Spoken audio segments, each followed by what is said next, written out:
একমাত্ৰ ল'ৰাটো নাই, জোতাযোৰ লৈ ফুৰিছে মাতৃয়ে।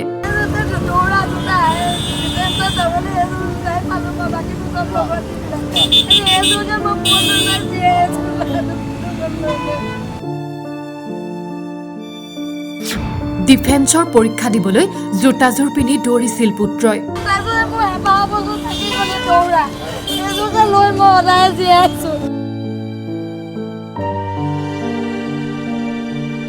ল'ৰাটোৰ মৃত্যুৰ ন্যায় নাপাই ঘূৰি ফুৰিছে অকলশৰীয়া মাতৃ।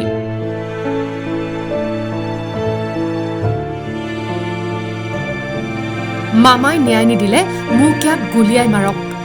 লখিমপুৰৰ পৰা আহি গুৱাহাটীত প্ৰতিবাদ সাব্যস্ত এগৰাকী মাতৃৰ।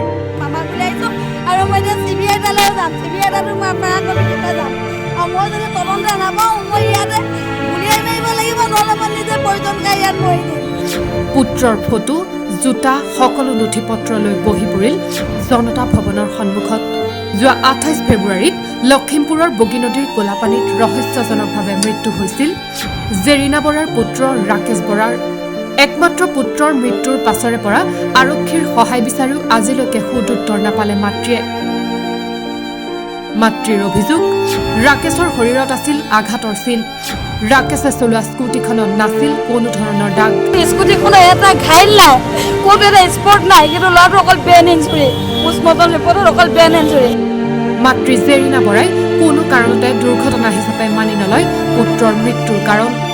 এজাহাৰত উল্লেখ কৰা 4জন লোকৰ বিৰুদ্ধে আৰক্ষীয়ে কোনো ধৰণৰ ব্যৱস্থা গ্ৰহণ নকৰাৰো অভিযোগ মহিলাগৰাকীৰ।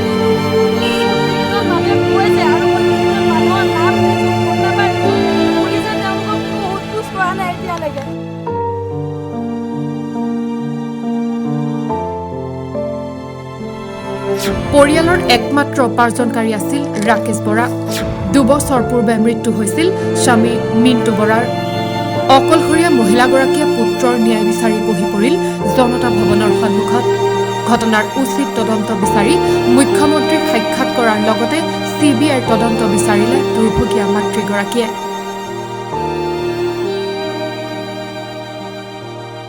News desk, assam.com।